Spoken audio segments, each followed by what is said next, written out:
बंदी छोड़ सतगुरु रामपाल जी परमेश्वर जी की जय हो। परम पिता परमात्मा सारी सृष्टि के रचनहार कुल मालिक असंख्य ब्रह्मांडों के स्वामी जगत गुरु तीनों लोकों में प्रवेश करके सबका धारण पोषण करने वाले राजाधिराज आत्माधार नाथों के नाथ देवों के देव महादेव सर्वेश्वर महेश्वर मृत्युंजय अजरो अमर आदि अनादि सनातनी प्रभु जगत पिता जगदीश्वर श्री श्री 1008 की उपाधि के वास्तविक अधिकारी अकाल मूर्त शब्द स्वरूपी राम वासुदेव सर्वगतम ब्रह्म परम पूज्य प्रथम पूज्य परम संत परम पुरुष परम धनी परम दयालु सत्य कबीर हक्का कबीर अल्लाहु अकबर बाखबर अल्लाह ताला जगत के तारणहार जगत के मुक्तिदाता जगत के जगन्नाथ हारे के सहारे हिंदुओं के राम मुसलमानों के अल्लाह सिखों के वाहिगुरु ईसाइयों के मसीह दया के सागर दयानिधि करुणा के सागर करुणानिधि स्वयंभू परिभू संकट मोचन कष्ट हरण मंगल करण दुख भंजन अविगत कबीर निर्विकार निर्विषम परमात्मा अलय अलेख सतगुरु आदि अनादि सतगुरु असली मर्यादा पुरुषोत्तम असली राम असली कृष्ण असली घनश्याम असली मुरारी राजाओं के राजा महाराजाओं के महाराजा शहंशाहों के शहंशाह सम्राटों के सम्राट भगवानों के भगवान अल्लाहों के अल्लाह प्रभुओं के प्रभु मसीहाओं के मसीह सच्चे वाहिगुरु बाबाओं के बाबा पीरों के पीर सेठों के सेठ जगत सेठ सावड़सा सेठ सर्वगुण संपन्न अनंत कोटि कलाओं के स्वामी अनंत कोटि ब्रह्मांडों के नायक योगियों में महायोगी ध्यानियों में महाध्यानी सिद्धों में परम सिद्ध ज्ञानियों में तत्व ज्ञानी ब्रह्म ज्ञानी महाज्ञानी परम ज्ञानी सर्वश्रेष्ठ ज्ञानी विज्ञानी युवा कबीर समर्थ कबीर असमवात अमित ओजा सच्चे रहनुमा करीम अल्लाह सुभान अल्लाह दुनिया के अंतिम पैगंबर 8 सितंबर 1951 से गांव धनाना जिला सोनीपत हरियाणा भारतवर्ष की पावन भूमि पे प्रकट रियल कल की भगवान श्री नारायण साकार हरि श्री बाबा साहेब नूर अनंत परमात्मा सच्चे दरवेश सच्चे बाखबर संत शिरोमणि सतगुरु रामपाल जी परमेश्वर जी के चरण कमल में आप और हम सभी भाई बहनों का अनंत कोटि दंडवत प्रणाम। सत्साई भाई और बहनों, बहुत बड़ी दया बहुत बड़ी मेहर पूज्य गुरुदेव भगवान की परमेश्वर रामपाल जी की जिनके शुभ आशीर्वाद से विशेष आशीर्वाद से उनके सत्संगों का संग्रह रूपी अमृत वचन रूपी पुस्तक ज्ञान गंगा के ऊपर वीडियो बनाने की श्रृंखला जारी है। इसी श्रृंखला में आज हमारा ये 24वें नंबर का वीडियो है और इस पवित्र पुस्तक के प्रत्येक वीडियो से हमें शास्त्र अनुकूल साधना और शत भक्ति मार्ग के विषय में वो सब कुछ जानने और समझने को उपलब्ध हो रहा है जो सदियों से हम नहीं जान पा रहे थे। हमारे नादान तत्व ज्ञानहीन धर्म गुरु हमें इन धर्म शास्त्रों का निष्कर्ष निकाल कर नहीं समझा पा रहे थे। तो भाई और बहनों, इस पवित्र पुस्तक ज्ञान गंगा को पढ़ने से आपकी 101 पीढ़ी का उद्धार होगा, अर्थात उनको मोक्ष मार्ग मिलेगा।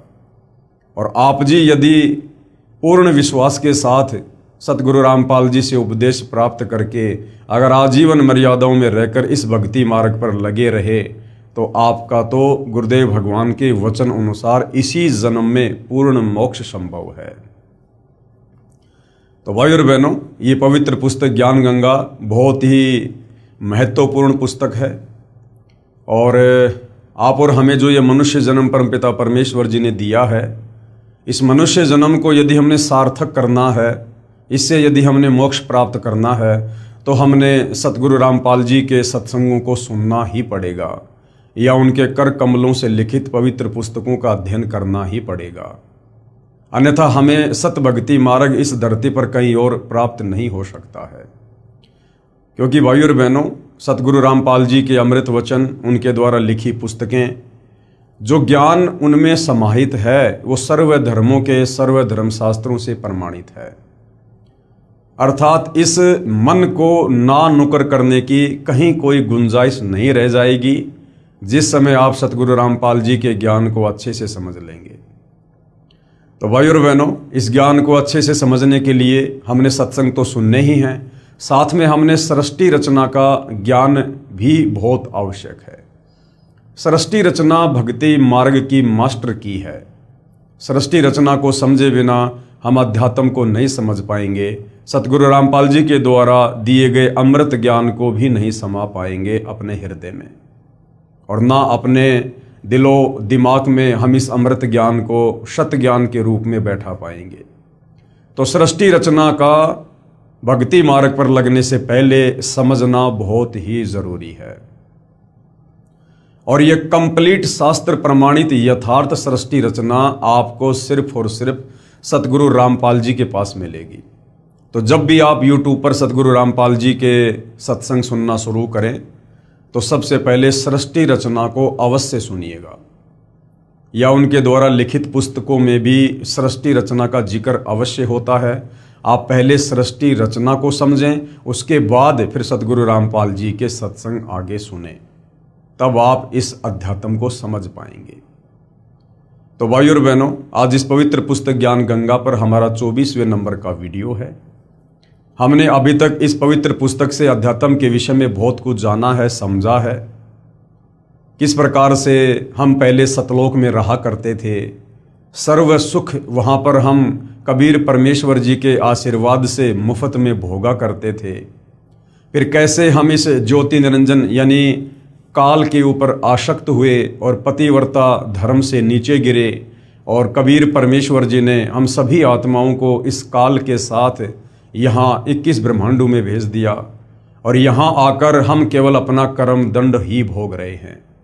यानी सतलोक में हमने जो गलती की थी, हम यहाँ काल के 21 ब्रह्मांडों में राजा महाराजा बनकर, देवता बनकर, आम व्यक्ति बनकर, लक 84 में गधे कुत्ते शुअर बनकर, नरक में असहनीय पीड़ाओं का सामना करके, तपतशिला पर कष्ट सहन करके, जन्म और मृत्यु के चक्कर में असहनीय पीड़ाओं का सामना करते हुए हम केवल अपने कर्मों का दंड भोग रहे हैं। सतलोक में हमने जो गलती की थी, हम उसकी सजा काट रहे हैं। तो भाइयों और बहनों, अब वो समय आ गया है, यदि हम चाहें तो अपनी उस महानादानी के चलते जो सज़ा आज हम यहाँ पर भोग रहे हैं, हम इस सज़ा को कम करवा सकते हैं, क्योंकि आज स्वयं कबीर परमेश्वर जी सतलोक से चलकर सतगुरु रामपाल जी के नाम से धरती पर प्रकट हैं। आज वे हमारी उन तमाम नादानियों को, हमारी गलतियों को क्षमा करने के लिए आए हैं। कहते हैं, जो मैं पूत कपूत हूँ बहुर पिता को लाज। बेटा बेटी चाहे कितनी बड़ी गलती क्यों ना कर दे, लेकिन माता पिता फिर भी उन्हें माफ़ कर देते हैं, अपने बच्चों की गलतियों को हृदय पर नहीं लेते हैं। तो आज भाइयों और बहनों, हमें पुनः उस कबीर परमेश्वर ने, दयालु परमात्मा ने एक बहुत ही ज़बरदस्त सुअवसर दिया है। यदि हम चाहें तो इस शास्त्र अनुकूल शत भक्ति मार्ग को जो उन्होंने ही स्वयं आकर दिया है, हम इसको अच्छे से समझकर और उनसे उपदेश प्राप्त करके, भक्ति करके हम अपनी सज़ा को माफ़ करवा सकते हैं, कम करवा सकते हैं। लेकिन परमात्मा कहते हैं, सकल पदार्थ है जग माही, भाग बिना नर पावत नाही। इस कबीर परमेश्वर सतगुरु रामपाल जी की शरण में आना भी अपने संस्कार के ऊपर है, अपने भाग के ऊपर है। तो भाइयों और बहनों, चारों युगों में कबीर परमेश्वर जी आते हैं और हम आत्माओं को यही ज्ञान सुनाते हैं, यही ज्ञान समझाते हैं जो वे आज सतगुरु रामपाल जी के नाम से प्रकट होकर हमें सुना रहे हैं, हमें बता रहे हैं। और इस सतज्ञान को सर्व धर्मों के सर्व धर्मशास्त्रों ने भी प्रमाणित किया है। और सतगुरु रामपाल जी पूर्ण संत हैं, तत्वदर्शी संत हैं।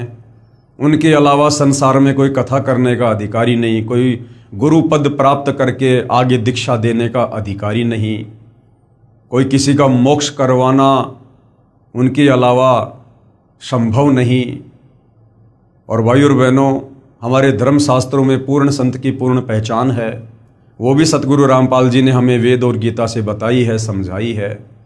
साथ ही जो विश्व के जाने माने भविष्य वक्ता हैं, जिन्होंने सैकड़ों वर्ष पूर्व ही अपनी भविष्यवाणियाँ कर दी थी, आज उन भविष्य वक्ताओं की भविष्यवाणियाँ सतगुरु रामपाल जी पर खरी उतर रही हैं। तो भाइयों और बहनों, आप और हमने आज सतगुरु रामपाल जी को पूर्ण संत के रूप में पहचान कर और उनसे सत उपदेश लेकर अपनी आत्मा का कल्याण करवाने से पीछे नहीं रहना चाहिए।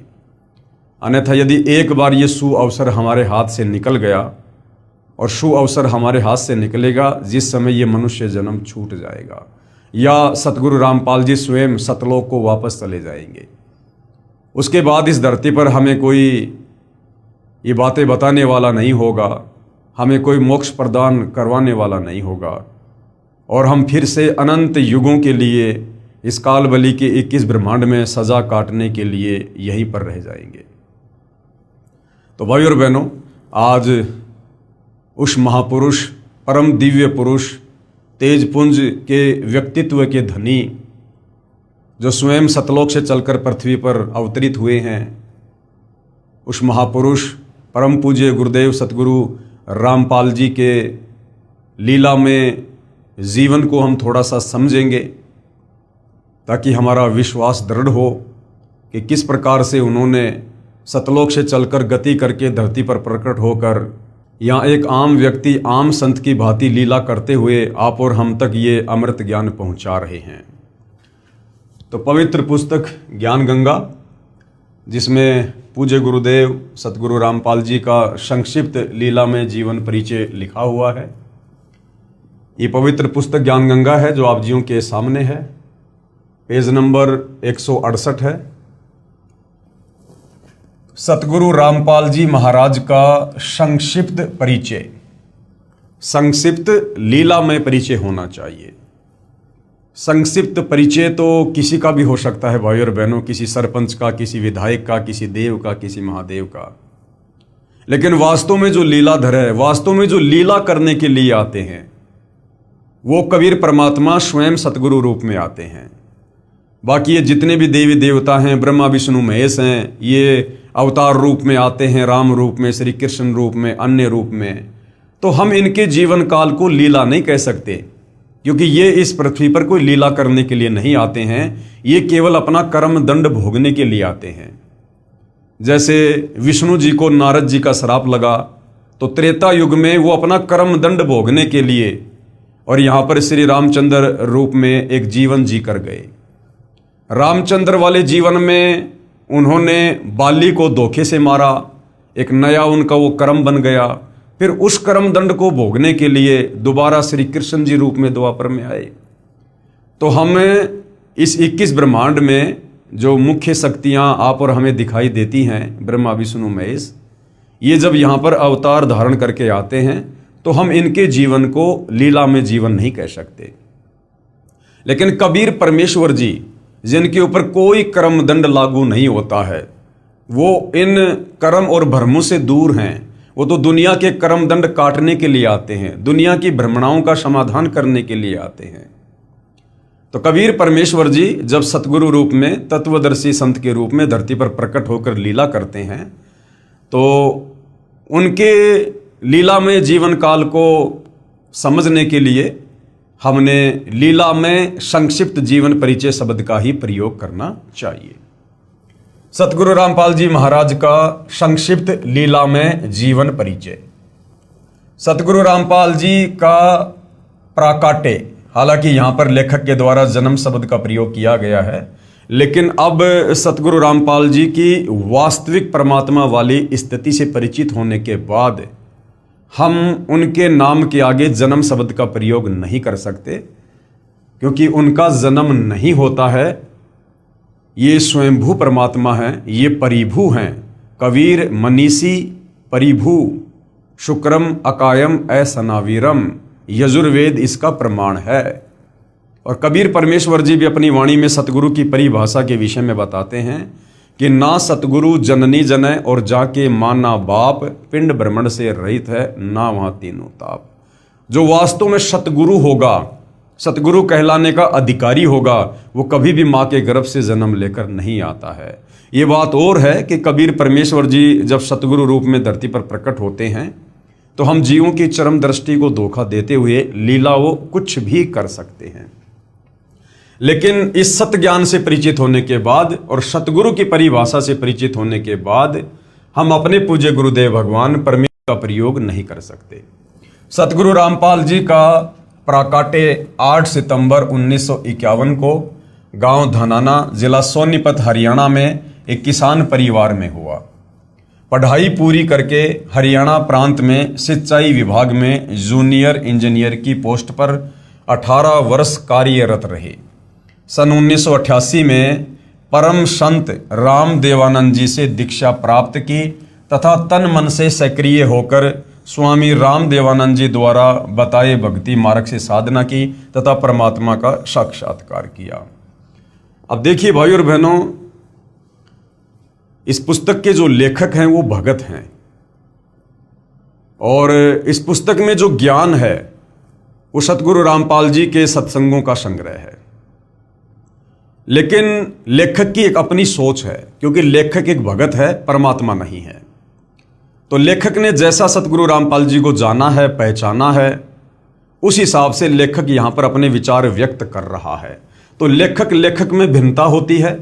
इसलिए आप जो इस पवित्र पुस्तक पर वीडियो देख रहे हैं, तो जैसा हमने सतगुरु रामपाल जी को उन्हीं के आशीर्वाद से जाना है, पहचाना है, अंश मात्र उनकी महिमा से परिचित हुए हैं, उस आधार से हम तो यही कहेंगे कि सन 1988 में यहाँ पर जो ये परम संत है, ये शब्द आदरणीय राम देवानंद जी के नाम से पहले प्रयोग नहीं होना चाहिए, क्योंकि परम संत एक समय में धरती पर एक ही होता है। परम संत कहो या पूर्ण संत कहो या तत्वदर्शी संत कहो, ये भूमिका स्वयं सतलोक से चलकर कबीर परमात्मा स्वयं ही निभाते हैं। और एक समय में धरती पर दो परम संत नहीं हो सकते हैं। तो आदरणीय राम देवानंद जी, जो कि सतगुरु रामपाल जी के मुंह बोले गुरुदेव की जिन्होंने भूमिका की है, तो जाहिर सी बात है वो सतगुरु रामपाल जी के समकालीन रहे हैं, क्योंकि उनका आपस में लीलामय तरीके से गुरु शिष्य का नाता रहा है। तो परम संत तो उनमें से एक ही हो सकता है, दो तो नहीं हो सकते। जैसे आज से लगभग 650 साल पहले कबीर परमेश्वर जी बनारस के काशी में प्रकट हुए और उन्होंने पंडित रामानंद जी को अपना मुंह बोला गुरु धारण किया। और कहने को तो जगत वालों के सामने उस समय कबीर जी, जो कि परम संत थे, पूर्ण संत थे, तत्वदर्शी संत थे, वो गुरु शिष्य परंपरा को बनाए रखने के लिए और पंडित रामानंद जी को अपना गुरुदेव कहा करते थे, अपना परमात्मा कहा करते थे, उनको परम संत, पूर्ण संत कहा करते थे। लेकिन लोग दिखावे में, दुनिया की नजरों में, असल में पंडित रामानंद जी के गुरु कबीर जी थे। ठीक वही लीला, वही भूमिका भाई और बहनों वर्तमान में भी निभाई गई है, क्योंकि सतगुरु रामपाल जी के रूप में वही परम शक्ति, वही कबीर देव पुनः धरती पर प्रकट हुए हैं 8 सितंबर 1951 को। और आज से 650 साल पहले कबीर जी ने आदरणीय धर्मदास जी के द्वारा जब कबीर सागर लिखवाया, तो उन्होंने पहले ही वर्तमान समय के लिए कह दिया था कि 12वें पंथ हम ही चल आवें और सब पंथों को मिटाकर एक पंथ चलावें। कि धर्मदास आगे चलकर जब 12वां पंथ चल चुका होगा, तो उस 12वें पंथ के अंत में मैं कबीर खुद ही जाऊंगा और एक नया पंथ चलाऊंगा और अपने ज्ञान को संसार में फैलाऊंगा। तो कबीर परमेश्वर जी की वाणियां तो मिथ्या नहीं हो सकती हैं, क्योंकि साध वचन पलटे नहीं, चाहे पलट जाए ब्रह्मांड। कबीर वाणी कभी भी फैल नहीं हो सकती है। अगर उन्होंने कहा है कि मैं स्वयं ही जाऊंगा, तो उन्होंने वर्तमान में स्वयं ही आना था और वे स्वयं ही आए हैं। 12वें पंथ के अंतिम गुरु आदरणीय राम देवानंद जी थे और 12वें पंथ में ही कबीर परमेश्वर जी ने आना था अपनी वाणी के अनुसार कि 12वें पंथ हम ही चल आवें। तो 8 सितंबर 1951 को सतगुरु रामपाल जी धरती पर लीलामय तरीके से ये प्रकट हुए। उसके बाद 17 फरवरी 1988 को इन्होंने अपनी पूर्व योजना के तहत एक अच्छी आत्मा आदरणीय राम देवानंद जी को अपना मुंह बोला गुरु धारण किया। उनको सर्व बातों से, सर्व परिस्थितियों से उनको परिचित करवा दिया गया था कि आप केवल लोक दिखावे में मेरे गुरु बने रहिए, बाकी असल में आदरणीय राम देवानंद जी के गुरु सतगुरु रामपाल जी थे। लेकिन गुरु शिष्य परंपरा को बनाए रखने के लिए उन्होंने जो लीला आज से 650 साल पहले की, वही लीला वर्तमान में भी की। और सतगुरु रामपाल जी ने, जो कि स्वयं कबीर परमेश्वर हैं, इन्होंने गुरु शिष्य परंपरा को निभाने के लिए आदरणीय राम देवानंद जी को अपना मुंह बोला गुरु धारण किया। और जैसा कि गुरु शिष्य का नाता होता है, उस आधार से स्वयं सारी सृष्टि के मालिक होते हुए, जगत गुरु होते हुए सतगुरु रामपाल जी ने अपने गुरुदेव को, अपने मुंह बोले गुरुदेव को, आदरणीय राम देवानंद जी को कभी सतगुरु कहा, कभी परमात्मा कहा, कभी बंदी छोड़ कहा, तो कभी परम संत कहा। जबकि असल में ये जितनी भी उपाधियां हैं ये सतगुरु रामपाल जी के लिए हैं। और फिर सन 1994 में सतगुरु रामपाल जी ने अपनी उस वाणी के अनुसार कि 12वें पंथ हम ही चल आवें, सब पंथों को मिटाकर एक पंथ चलावें, तो सन 1994 में उन्होंने एक अपना नया 13वां यथार्थ कबीर पंथ चलाया, जो आज पूरे विश्व में वे अपने सत ज्ञान को फैला रहे हैं। तो यहाँ पर जो ये परम संत शब्द है, ये एक भगत की भूमिका में सतगुरु रामपाल जी ने अपने गुरुदेव को, अपने मुंह बोले गुरुदेव को, आप और हमें गुरु शिष्य के बीच का जो रिश्ता है, जो मर्यादा है, जो श्रद्धा है, जो समर्पण भाव है, उसको समझाते हुए, स्वयं जगत गुरु होते हुए, परम संत होते हुए सतगुरु रामपाल जी ने अपने मुंह बोले गुरुदेव आदरणीय राम देवानंद जी के नाम से पहले परम संत का प्रयोग किया है। अन्यथा आदरणीय राम देवानंद जी परम संत नहीं थे, वो केवल एक संत थे, यानी एक भगत थे, बस इससे ज्यादा कुछ नहीं थे। क्योंकि परमेश्वर तो सृष्टि में एक ही है, बाकी सब यहां पर जीव हैं। सन 1988 में आदरणीय राम देवानंद जी से दीक्षा प्राप्त की, यानी लोक दिखावे में दीक्षा प्राप्त की, तथा तन मन से सक्रिय होकर आदरणीय राम देवानंद जी द्वारा बताए भक्ति मार्ग से साधना की। अब यहां पर राम देवानंद जी के नाम से पहले स्वामी शब्द है। अब भाई और बहनों, वर्तमान का समय ये कलयुग की बिचली पीढ़ी है। आप और हमने बोलते समय, लिखते समय, पढ़ते समय, पढ़ाते समय हमने एक एक शब्द पर बहुत ज्यादा ध्यान देना होगा। यदि हम जरा भी इस पतिव्रता पद से नीचे गिर गए तो भाई और बहनों, आप हमारी बनी बनाई बात बिगड़ जाएगी। तो वर्तमान में हमारे लिए हमारे स्वामी, हमारे दाता, हमारे भगवान, हमारे पिता, हमारे गुरु जो भी हैं, ये सतगुरु रामपाल जी हैं। हम अन्य किसी जीव के नाम से पहले या बाद में ये दाता, स्वामी, परम संत, जगत गुरु, हम इस प्रकार के शब्दों का प्रयोग नहीं कर सकते हैं।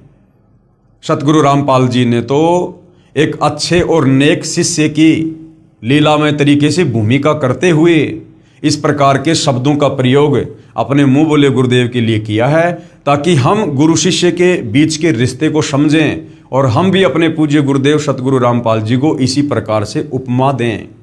तो आप और हमें गुरु की महिमा समझाने के लिए उन्होंने एक अच्छे शिष्य की भूमिका की है, और उस भूमिका के तहत उन्होंने आदरणीय राम देवानंद जी के नाम से कभी परम संत लगाया, कभी स्वामी शब्द लगाया, तथा तन मन से सक्रिय होकर आदरणीय राम देवानंद जी द्वारा बताए भक्ति मार्ग से साधना की तथा परमात्मा का साक्षात्कार किया।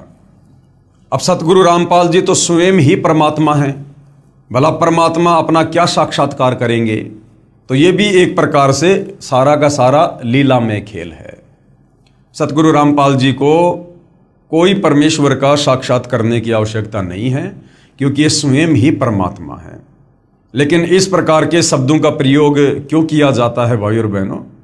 यदि वे डायरेक्ट कह दे कि मैं परमात्मा हूं, तो आप और हम इस काल के 21 ब्रह्मांड में फंसे हुए प्राणी, हमारी सोच इतनी छोटी है, इतनी संकीर्ण है कि हमारा हृदय इन बातों को स्वीकार जल्दी से नहीं कर पाएगा, और हमारे मन में तरह तरह का दोष गुरुदेव के प्रति उत्पन्न हो जाएगा कि देखो, एक इंसान होकर, एक व्यक्ति होकर अपने आप को भगवान कहता है, परमात्मा कहता है कि मैं ही कबीर हूं। और गुरु के प्रति यदि इतना भी मन में दोष आ गया तो फिर हम मोक्ष प्राप्त नहीं कर सकते, हमारी भक्ति कमाई नष्ट हो जाती है। तो स्वयं कबीर परमेश्वर होते हुए भी उन्होंने बहुत सारी लीलाएं एक आम व्यक्ति की भांति करनी पड़ती है आप और हमें इस अध्यात्म को समझाने के लिए। और जब हम उनके आशीर्वाद से, उनकी क्षणिक लीलाओं से परिचित हो जाते हैं, उसके बाद फिर हम स्वयं ही डिसीजन लेने में सक्षम हो जाएंगे कि वास्तव में पूज्य गुरुदेव भगवान क्या परम शक्ति है। सतगुरु रामपाल जी को नाम दीक्षा 17 फरवरी 1988 को फाल्गुन महीने की अमावस्या को रात्रि में प्राप्त हुई, जो कि नास्त्रदमस जी की भविष्यवाणी में लिखा हुआ है। उस समय सतगुरु रामपाल जी महाराज की आयु, हम यहाँ पर आयु शब्द का डायरेक्ट प्रयोग सतगुरु रामपाल जी के लिए नहीं कर सकते हैं, क्योंकि सतगुरु रामपाल जी स्वयं कबीर भगवान हैं और कबीर भगवान की कोई आयु नहीं होती है। तो हम यहाँ पर ये शब्द यूज करेंगे, लीलामय आयु। उस समय सतगुरु रामपाल जी महाराज की लीलामय आयु 37 वर्ष थी और उपदेश दिवस यानी दीक्षा दिवस को संत मत में उपदेशी भगत का आध्यात्मिक जन्मदिन माना जाता है। यानी वास्तव में हमारा जो असली जन्म है वो उस दिन होता है जिस दिन हमें परम संत से नाम उपदेश प्राप्त होता है, क्योंकि उसी दिन से हम इस मनुष्य जीवन को, जिस विशेष मकसद के लिए हमें ये प्राप्त होता है, हम इस मनुष्य जीवन से वो काम शुरू करते हैं, यानी भक्ति, मोक्ष प्राप्ति के मार्ग पर चलना। कब? जिस दिन हमें परम संत से ये जो है तत्व ज्ञान उपदेश प्राप्त होता है। तो भगत का वास्तव में जो जन्म होता है वो उस दिन होता है जिस दिन उसे परम संत से नाम दीक्षा प्राप्त होती है। उपरोक्त विवरण श्री नास्त्रदमस जी की उस भविष्यवाणी से पूर्ण मेल खाता है जो पेज संख्या 44-45 पर लिखी है। जिस समय उस तत्व दृष्टा सायरन यानी धार्मिक नेता का आध्यात्मिक जन्म होगा, उस दिन अंधेरी अमावस्या होगी।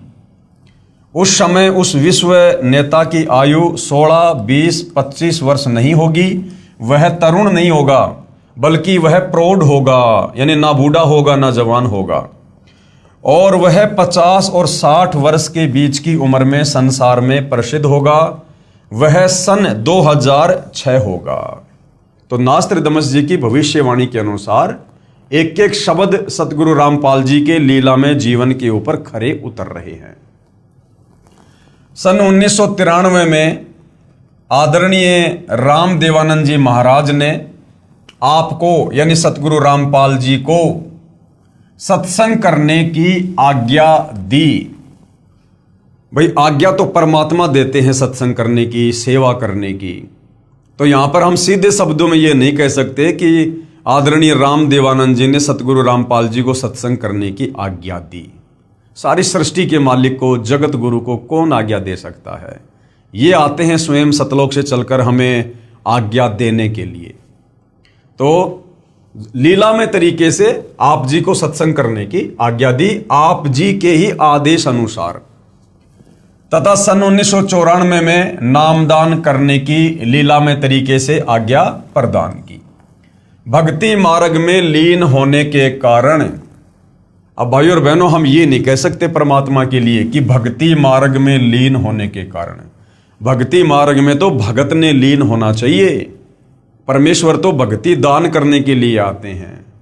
तो यहां पर यह लिखना चाहिए कि संसार को सत भक्ति मार्ग देने में लीन होने के कारण जेई की पोस्ट से त्याग पत्र दे दिया। यानी सतगुरु रामपाल जी ने, जैसा कि इस काल के लोग की व्यवस्था है, कोई नौकरी करता है, कोई मजदूरी करता है, उस आधार से इन्होंने भूमिका करते हुए और जूनियर इंजीनियर की छोटी सी नौकरी भी अपने भरण पोषण के लिए जो है वो करके दिखाई। जेई की पोस्ट से त्यागपत्र दे दिया, जो हरियाणा सरकार द्वारा 16/5 सन 2000 को पत्र नंबर 3492-3500 डेट 16/5/2000 के तहत स्वीकृत है।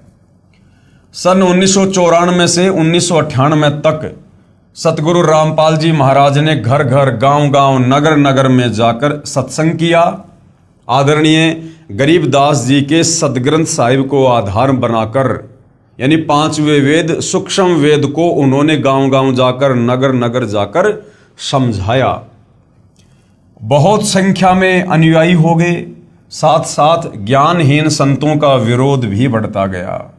सन 1999 में गांव करोथा, जिला रोहतक, हरियाणा में सतलोक आश्रम करोथा की स्थापना की तथा 1 जून 1999 से 7 जून 1999 तक परमेश्वर कबीर जी के प्रकट दिवस पर 7 दिवसीय विशाल सत्संग का आयोजन करके आश्रम का प्रारंभ किया तथा महीने की प्रत्येक पूर्णिमा को 3 दिन का सत्संग प्रारंभ किया। दूर दूर से श्रद्धालु सत्संग सुनने आने लगे तथा तत्व ज्ञान को समझकर बहुत संख्या में अनुयायी यानी भगत बनने लगे। चंद दिनों में सतगुरु रामपाल जी महाराज जी के भक्तों की संख्या लाखों में पहुंच गई। जिन ज्ञानहीन संतों व ऋषियों के अनुयायी सतगुरु रामपाल जी के पास आने लगे तथा अनुयायी बनने लगे, फिर उन अज्ञानी आचार्यों तथा संतों से प्रश्न करने लगे कि आप सारा ज्ञान अपने सदग्रंथों के विपरीत बता रहे हैं। क्योंकि सतगुरु रामपाल जी के सत्संगों का आधार हमारे धर्म ग्रंथ हैं, धर्मशास्त्र हैं। सतगुरु रामपाल जी ने प्रोजेक्टर पर, टीवी चैनलों पर, समाचार पत्रों में उंगलियां रख रख के आप और हमें समझाया, बताया कि पवित्र गीता जी क्या कह रही है, पवित्र चारों वेद भक्ति के विषय में क्या बता रहे हैं, महर्षि दयानंद जी की सत्यार्थ प्रकाश हमें क्या बता रही है, क्या समझा रही है, जबकि वेदों में परमेश्वर के विषय में क्या लिखा है, और स्वामी जी ने जो है इन चारों वेदों के विपरीत जो ज्ञान अपने सत्यार्थ प्रकाश में दिया है वो क्या कुछ कह रहा है। तो जब ये सत्य ज्ञान समाज में जाने लगा और बहुसंख्या में लोग उन नकली संतों को, आचार्यों को छोड़ छोड़कर सतगुरु रामपाल जी की शरण में अपनी आत्मा के कल्याण हेतु आने लगे, तो जाहिर सी बात है भाई और बहनों, उन संतों को, उन अज्ञानी धर्मगुरुओं को दर्द तो होगा ही, पीड़ा तो होगी ही, क्योंकि उनके धार्मिक धंधे पर चोट जो लग रही थी। यजुर्वेद अध्याय 8 मंत्र 13 में लिखा है कि पूर्ण परमात्मा अपने भगत के सारे अपराध यानी पाप नाश कर देता है। भाई परमात्मा यहाँ इस काल के 21 ब्रह्मांड में हमारे पाप कर्मों का नाश करने के लिए तो आते हैं, क्योंकि हम तो युगों युगों के पापी हैं, पाप कर्मों में सने हुए हैं। इस काल ने हमारे को कर्म बंधनों में बांध रखा है बुरी तरह से। कोई ठीक ठिकाने का दान धर्म या कोई सत्य साधना ये हमें नहीं करने देता, जिससे हमारे ये पुण्य नहीं बनते हैं। तो परमेश्वर सतलोक से चलकर हमारे पाप कर्मों का नाश करवाकर हमें स्वच्छ करके, स्वस्थ करके और हमें सतलोक ले जाने के लिए तो आते हैं। आपकी पुस्तक जो हमने खरीदी है उसमें लिखा है कि परमात्मा अपने भगत के पाप क्षमा नहीं कर सकता। यानी जो विशेषकर आर्य समाज से जुड़े लोग थे, जो महर्षि दयानंद जी के प्रवचनों से, उनकी पुस्तकों से काफ़ी प्रभावित थे और सत्यार्थ प्रकाश को जब वो पढ़ा करते थे, तो सत्यार्थ प्रकाश में दयानंद जी ने लिखा है कि परमात्मा अपने भगत के, भक्ति करने वाले साधक के पाप कर्मों का नाश नहीं करता है। और जब सतगुरु रामपाल जी ने यजुर्वेद अध्याय 8 मंत्र 13 में लिखा हुआ बताया कि देखो भाई, हमारे वेद तो कह रहे हैं कि परमात्मा सतलोक से चलकर भक्ति करने वाले भगत के पाप कर्मों का नाश कर देता है, तो फिर आर्य समाज से जुड़े वो लोग वापस अपने घर जाकर और हमारे पवित्र वेदों का हवाला देकर अपने आचार्यों से, धर्म गुरुओं से सवाल जवाब करने लगे कि भाई आप तो कहते हो कि श्री दयानंद जी की जो सत्यार्थ प्रकाश है वो वेदों पर आधारित है, जबकि हमारे वेद क्या कह रहे हैं और सत्यार्थ प्रकाश वेदों के विरुद्ध व्याख्या दे रही है। तो इस प्रकार से विरोधाभास बढ़ता गया। आपकी पुस्तक जो हमने खरीदी है यानी सत्यार्थ प्रकाश, उसमें लिखा है कि परमात्मा अपने भगत के पाप क्षमा नहीं कर सकता। आपकी पुस्तक सत्यार्थ प्रकाश समोल्लास 7 में लिखा है कि सूर्य पर पृथ्वी की तरह मनुष्य तथा अन्य प्राणी निवास करते हैं। इसी प्रकार पृथ्वी की तरह सर्व वहाँ पर पदार्थ हैं, बाग बगीचे हैं, नदी हैं, झरने हैं, आदि आदि। क्या ये संभव है? पवित्र यजुर्वेद अध्याय 5 मंत्र 1 में लिखा है कि परमात्मा सहशरीर है। अग्ने तनु असी विष्णवे तवा सोमस्य तनुरसी। इस मंत्र में 2 बार गवाही दी है कि परमेश्वर यानी परमात्मा सहशरीर है, साकार है। उस अमर पुरुष परमात्मा का सर्व के पालन करने के लिए शरीर है, अर्थात परमात्मा जब अपने भक्तों को तत्व ज्ञान समझाने के लिए कुछ समय अतिथि रूप में इस संसार में आता है, तो अपने वास्तविक तेजोमय शरीर पर हल्के तेज पुंज का शरीर ओढ़ कर आता है। क्योंकि सतलोक में कबीर परमेश्वर के शरीर का इतना नूर है, इतना तेज है कि उनके शरीर के एक बाल में करोड़ सूर्य, करोड़ चंद्रमा, इससे भी ज्यादा रोशनी है। अब यदि वो कबीर परमात्मा अपने वास्तविक तेजोमय रूप में इस पृथ्वी पर आ भी जाए, तो हम उनको देख ही नहीं पाएंगे, क्योंकि परमेश्वर का शरीर पारदर्शी है, बहुत तेजोमय है।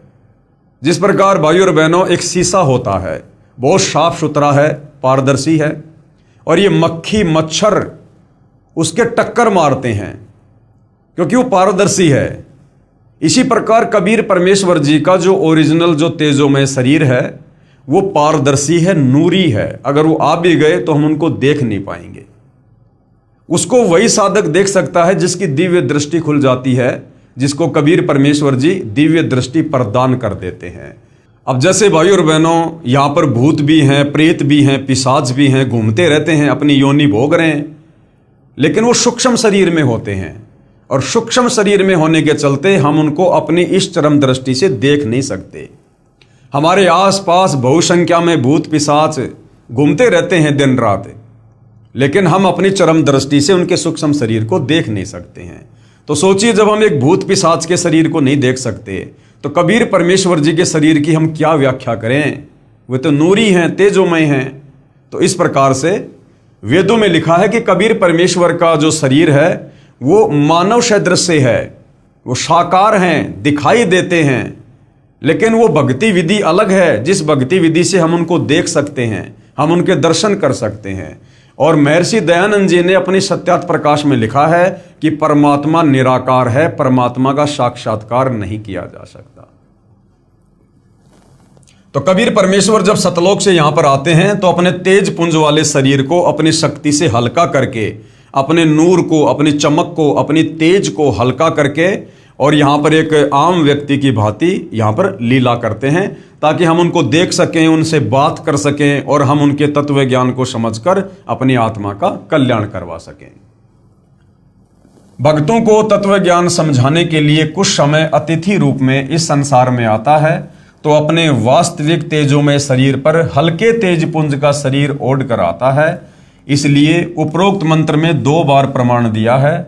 इस तरह के तर्क से निरुत्तर होकर अपने अज्ञान का पर्दाफाश होने के डर से उन अज्ञानी संतों, महंतों व आचार्यों ने सतलोक आश्रम करोथा के आसपास के गांव में सतगुरु रामपाल जी महाराज को बदनाम करने के लिए दुष्प्रचार करना प्रारंभ कर दिया तथा 12/7/2006 को सतगुरु रामपाल जी को जान से मारने तथा आश्रम को नष्ट करने के लिए आप तथा अपने अनुयायियों से सतलोक आश्रम पर आक्रमण करवाया।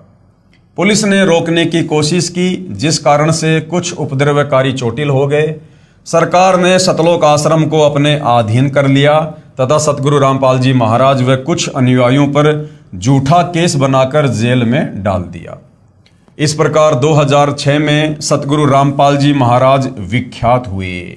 यानी नास्त्रदमस जी की भविष्यवाणी के अनुसार कि वो शायरन, वो धार्मिक नेता सन 2006 के आते आते वो जो है विख्यात होगा। तो बरवाला कांड जब हुआ था तो सतगुरु रामपाल जी विशेषकर हरियाणा और भारतवर्ष में जो है काफ़ी जो है विख्यात हुए। भले ही अनजानों ने झूठे आरोप लगाकर संत को प्रसिद्ध किया, परंतु संत निर्दोष है। प्रिय पाठकों, नास्त्रदमस की भविष्यवाणी को पढ़कर सोचेंगे कि सतगुरु रामपाल जी को इतना बदनाम कर दिया है, कैसे संभव होगा कि विश्व को ज्ञान प्रचार करेगा। उनसे प्रार्थना है कि परमात्मा पल में परिस्थिति बदल सकता है। साहिब से सब होत है, बंदे से कुछ नहीं, वो राई से पर्वत करे और फिर पर्वत से राई। परमात्मा पल भर में कुछ भी कर सकते हैं। साहिब से सब होत है, बंदे से कुछ नहीं, वो राई से पर्वत करे, पर्वत से फिर राई। यानी परिस्थितियों को वो कैसे भी और किसी प्रकार से तब्दील कर सकते हैं, ये उनके सामर्थ्य में है। परमेश्वर कबीर जी अपने बच्चों के उद्धार के लिए शीघ्र ही समाज को तत्व ज्ञान द्वारा वास्तविकता से परिचित करवाएंगे, अर्थात अब करवा दिया है। पूरा विश्व सतगुरु रामपाल जी महाराज के ज्ञान का लोहा मानेगा। सतगुरु रामपाल जी महाराज सन 2003 से अखबारों व टीवी चैनलों के माध्यम से सत्य ज्ञान का प्रचार कर अन्य धर्मगुरुओं से कह रहे हैं कि आपका ज्ञान शास्त्र विरुद्ध, अर्थात आप भगत समाज को शास्त्र रहित पूजा करवा रहे हैं और दोषी बन रहे हैं। यदि मैं गलत कह रहा हूं तो इसका जवाब दो। आज तक किसी भी संत ने जवाब देने की हिम्मत नहीं की, क्योंकि उन संतों के पास में शास्त्र अनुकूल साधना नहीं है, उनके पास में तत्व ज्ञान का अभाव है, वो सृष्टि रचना से अपरिचित हैं, जिस कारण से वो सत्य का सामना करने में सक्षम नहीं है, भले वो कितने बड़े आचार्य या शंकराचार्य के पदों पर क्यों ना विराजमान है। सतगुरु रामपाल जी महाराज को ईस्वी सन यानी 2001 में अक्टूबर महीने के प्रथम बृहस्पतिवार को अचानक प्रेरणा हुई कि सर्व धर्मों के सदग्रंथों का गहराई से अध्ययन कर इस आधार पर सर्वप्रथम पवित्र श्री मद भगवत गीता जी का अध्ययन किया।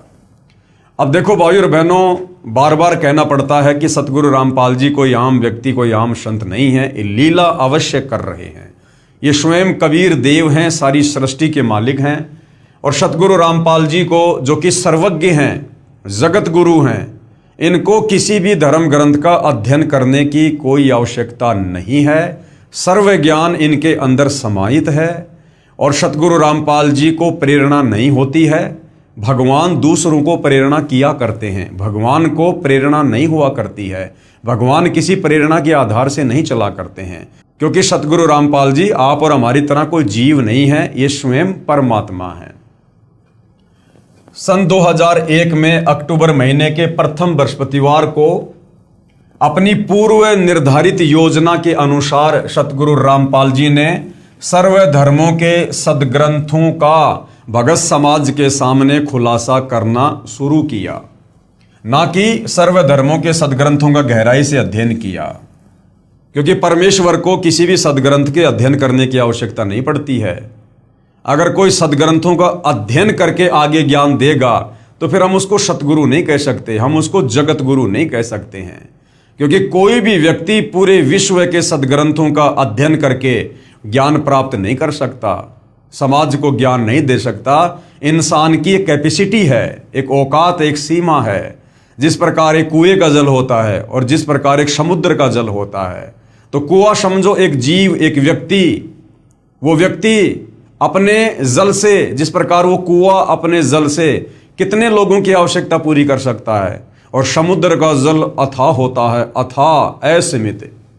तो सतगुरु रामपाल जी ने किन्हीं सदग्रंथों का अध्ययन करने की आवश्यकता नहीं पड़ती है, वे स्वयं परिपूर्ण हैं, सर्वज्ञ हैं, सर्व सिद्धियों के स्वामी हैं, वे दुनिया को अध्ययन करवाते हैं। तो भगत समाज के सामने एक आम व्यक्ति की, एक आम संत की लीला करते हुए उन्होंने इस प्रकार की भूमिकाओं को जन्म देना पड़ता है।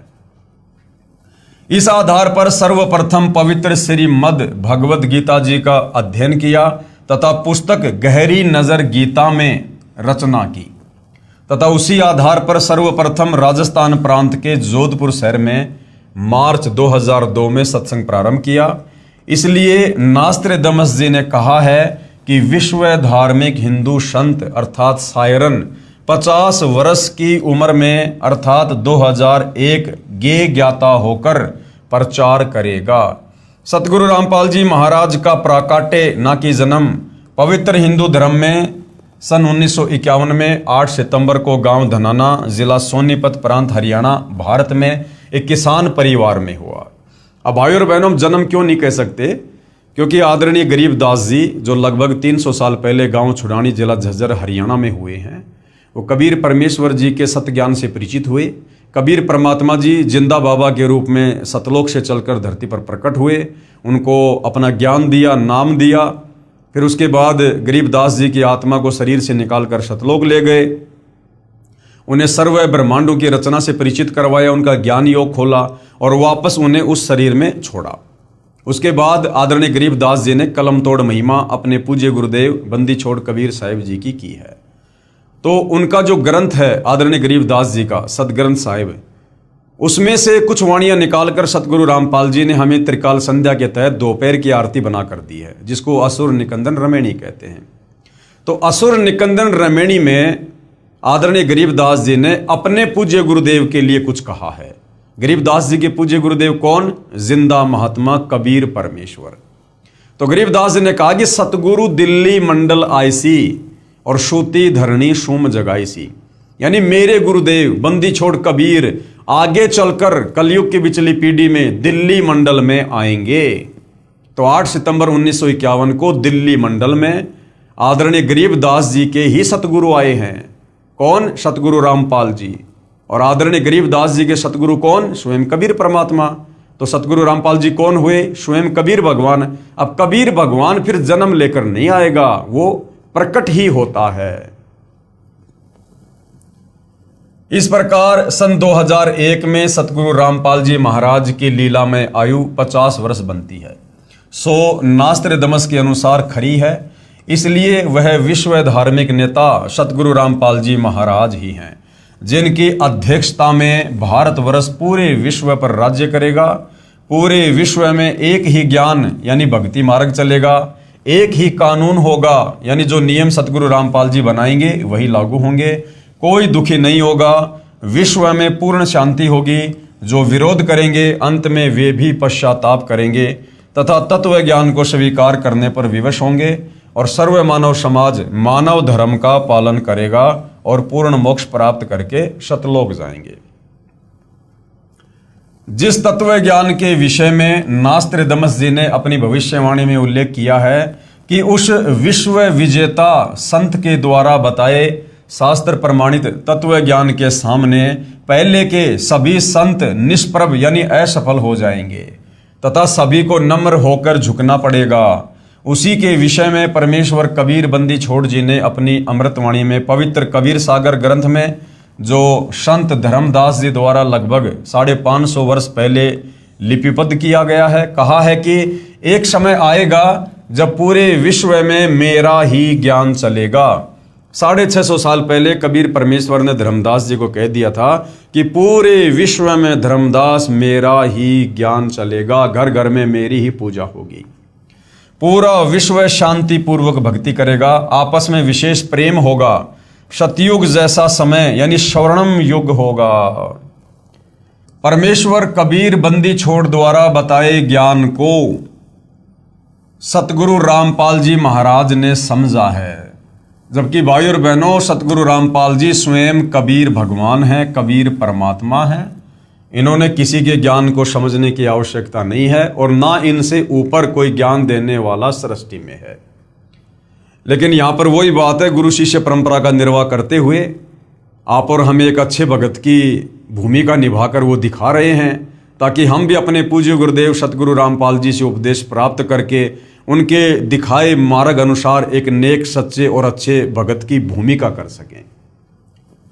इसी ज्ञान के विषय में कबीर साहिब जी ने अपनी वाणी में कहा है कि कबीर और ज्ञान सब ज्ञानड़ी और कबीर ज्ञान सो ज्ञान, और जैसे गोला तोप का करता चले मैदान।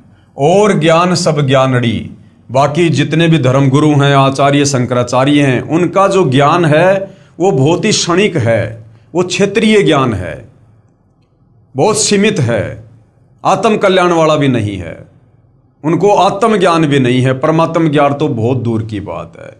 और कबीर परमेश्वर जी का जो ज्ञान है वो वास्तविक तत्व ज्ञान है, सर्वोपरि है। कबीर और ज्ञान सब ज्ञानड़ी, कबीर ज्ञान सो ज्ञान, जैसे गोला तोप का करता चले मैदान। जिस प्रकार लड़ाई के मैदान में तोप छोड़ दी जाती थी तो जहां तक वो तोप का गोला जाता था मैदान को बिल्कुल सफाचट करता हुआ जाता था, जो भी उसके सामने आ जाता था। तो कबीर परमेश्वर जी का तत्व ज्ञान तोप के गोले की तरह है, इसके सामने इन नकली धर्म गुरुओं का ये छोटा मोटा अज्ञान टिक नहीं पाएगा। भावार्थ है कि यह तत्व ज्ञान इतना प्रबल है कि इसके समक्ष अन्य संतों व ऋषियों का ज्ञान टिक नहीं पाएगा। जैसे तोप यंत्र का गोला जहां भी गिरता है वहां पर सर्व किलों तक को ढहाकर साफ मैदान बना देता है। यही प्रमाण संत गरीबदास जी छुडानी जिला झज्जर हरियाणा वाले ने दिया है कि सतगुरु यानी तत्वदर्शी संत परमेश्वर कबीर बंदी छोड़कर भेजा हुआ दिल्ली मंडल में आएगा। अब भाई और बहनों, इस विषय को बहुत ही ध्यानपूर्वक समझने की आवश्यकता है। देखो, यदि हमने वर्तमान कलयुग की बिचली पीढ़ी में, इस भक्ति युग में, अगर अपने पूज्य गुरुदेव सतगुरु रामपाल जी को यदि हमने एक मात्र संत की परिभाषा में ले लिया, या किसी कबीर भगवान के द्वारा भेजा गया कोई अवतार मान लिया, या कबीर जी के द्वारा भेजा गया कोई संदेशवाहक, या उनका दास, या उनके दरबार का कोई नौकर, या सतलोक से भेजी गई कोई आत्मा यदि हमने मान लिया, तो हम भाई और बहनों इनकी शरण में आकर बहुत संघर्ष करके, बहुत भक्ति करके, दान पुण्य करके भी हम यहाँ से मुक्ति प्राप्त नहीं कर पाएंगे।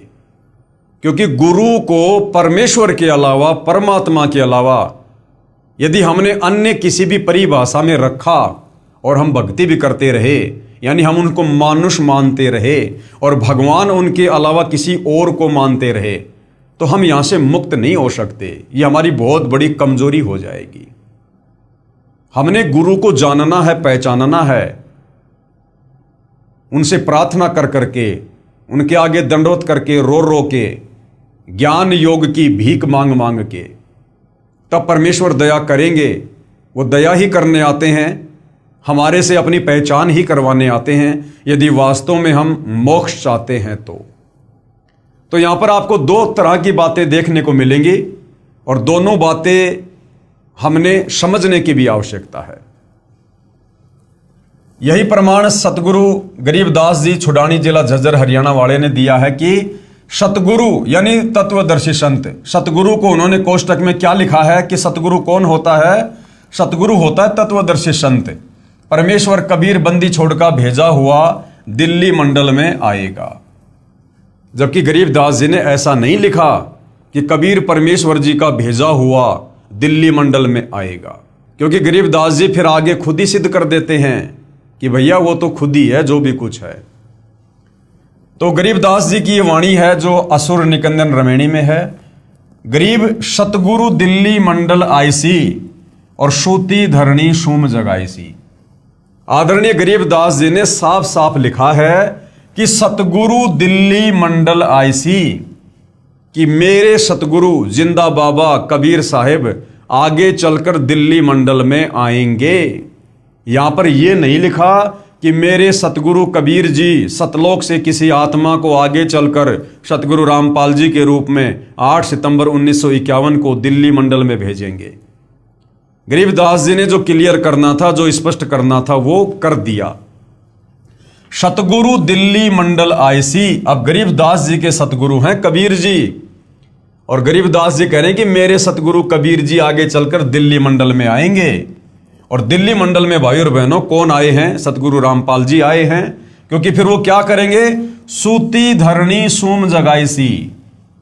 सूती धरणी यानी जिस धरती ने भगत पैदा करने छोड़ दिए, जिस धरती पर कंजूस लोग पैदा हो चुके हैं दिल्ली मंडल में, सतगुरु आकर उनको भक्ति देकर, तत्व ज्ञान देकर जगाएगा, फिर से भक्ति पर लगाएगा, उनको दान धर्म जो है करना सिखाएगा, उनको दानी बनाएगा।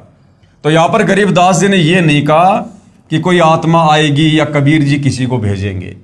साफ साफ लिखा है सतगुरु दिल्ली मंडल आईसी और सूती धरणी सूम जगाईसी। परमात्मा की भक्ति बिना कंजूस हो गए व्यक्तियों को जगाएगा। गांव धनाना जिला सोनीपत पहले दिल्ली शासित क्षेत्र में पड़ता था, इसलिए संत गरीबदास जी महाराज ने कहा है कि सतगुरु यानी वास्तविक ज्ञान जानने वाला संत, और वास्तविक ज्ञान जानने वाला संत सतगुरु धरती पर केवल कबीर परमात्मा ही हो सकते हैं, दूसरे नहीं। इसलिए संत गरीबदास जी महाराज ने कहा है कि सतगुरु यानी वास्तविक ज्ञान जानने वाला संत अर्थात तत्वदृष्टा संत दिल्ली मंडल में आएगा। अब तत्वदृष्टा संत यदि दिल्ली मंडल में आएगा तो तत्वदृष्टा संत तो स्वयं कबीर भगवान ही होते हैं, दूसरा और कोई नहीं होता। अब आगे क्या लिखा भाई और बहनों, हमने इस वाणी को समझने की आवश्यकता है। साहेब कबीर तकत खवासा और दिल्ली मंडल लीजे वासा। भावार्थ है कि परमेश्वर कबीर बंदी छोड़ के तकत यानी दरबार का खास नौकर अर्थात परमेश्वर का नुमाइंदा प्रतिनिधि दिल्ली मंडल में वास करेगा, अर्थात वहां उत्पन्न होगा। अब भाई और बहनों, ये बहुत ही अध्यात्म की गहराई वाली बातें हैं। जब कबीर परमात्मा धरती पर आते हैं तो कुछ आत्माओं पर मालिक विशेष रहम करते हैं, रजा करते हैं, मेहर करते हैं। जो उन्हीं की तरह उनके सत्ज्ञान का आगे प्रचार करते हैं। तो यहां पर उन आत्माओं के विषय में ये जो वाणी है ये लिखी हुई है, ना कि ये कबीर परमात्मा जी के विषय में लिखी हुई है। क्योंकि गरीबदास जी अपने कबीर भगवान की समर्थता से भली भांति परिचित हैं और इसीलिए उन्होंने साफ साफ कह दिया यहां पर कि सतगुरु दिल्ली मंडल आई सी, सूती धरनी सोम जगाई सी। आदरणीय गरीबदास जी जो स्वयं अपनी आंखों से सतलोक देख चुके थे, परमात्मा की समर्थता और महिमा से परिचित हो चुके थे, वो कभी भी ये नहीं कह सकते कि वो कबीर परमात्मा उत्पन्न होगा या वो जन्म लेगा। आदरणीय गरीबदास जी को भली भांति पता है सृष्टि रचना का कि सतलोक से परमात्मा किसी भी आत्मा को या अपने किसी भी नौकर को यहां धरती पर तत्व ज्ञान प्रचार के लिए नहीं भेजते हैं।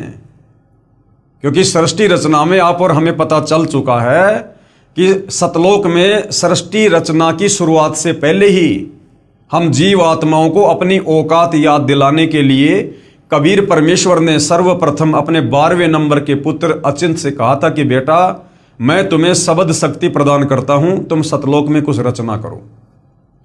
वो अचिंत परमात्मा से शब्द शक्ति प्राप्त करके, शक्ति प्राप्त करके वो सतलोक में सृष्टि की रचना भी नहीं कर पाया। तो सोचो भाई और बहनों, फिर अन्य आत्माओं की क्या औकात, क्या बिशात जो सतलोक से और इस काल लोक में युगों युगों से अज्ञानता की गहरी निंद्रा में सोई पड़ी आप और हम आत्माओं को जगाकर वापस सतलोक ले जाएंगे। तो भाई और बहनों, यहां पर दो बातें हैं। यहां पर कबीर परमेश्वर कुछ आत्माओं पर विशेष दया करते हैं, मेहर करते हैं, अपने अध्यात्म को समझाते हैं। और दूसरा फिर कबीर परमेश्वर ने इसी वाणी में आगे बोल रखा है कि सतगुरु दिल्ली मंडल आईसी, सूती धरनी सूम जगाईसी, और काग भूषण छत्तर के आगे गंधर्व करत चलत है रागे। तो काग भूषण जैसी जो पुण्यात्मा हैं वो भी जब सतगुरु दिल्ली मंडल में आते हैं तो उसके बाद परमेश्वर उस काग भूषण वाली आत्मा को भी जो है यहाँ पर उत्पन्न करते हैं और वो आत्मा फिर आगे चलकर सतगुरु के मिशन में सहयोगी बनती है। तो यहाँ पर आत्मा के लिए इस प्रकार के शब्दों का प्रयोग होता है, उत्पन्न होगा। और रही बात भाई और बहनों, क्योंकि महापुरुष ने कोई वाणी लिखी है तो बहुत सोच समझ के लिखी होती है। तो गरीबदास जी जो वाणी यहां पर लिख रहे हैं कि साहिब कबीर तकत खवासा और दिल्ली मंडल लीजे वासा, यानी सतगुरु परमेश्वर कबीर जी के दरबार का खास नौकर अर्थात परमेश्वर का नुमाइंदा प्रतिनिधि दिल्ली मंडल में वास करेगा, अर्थात वहां उत्पन्न होगा। तो भाई और बहनों, अपने खास नौकर की भूमिका भी कबीर परमात्मा खुद ही करते हैं।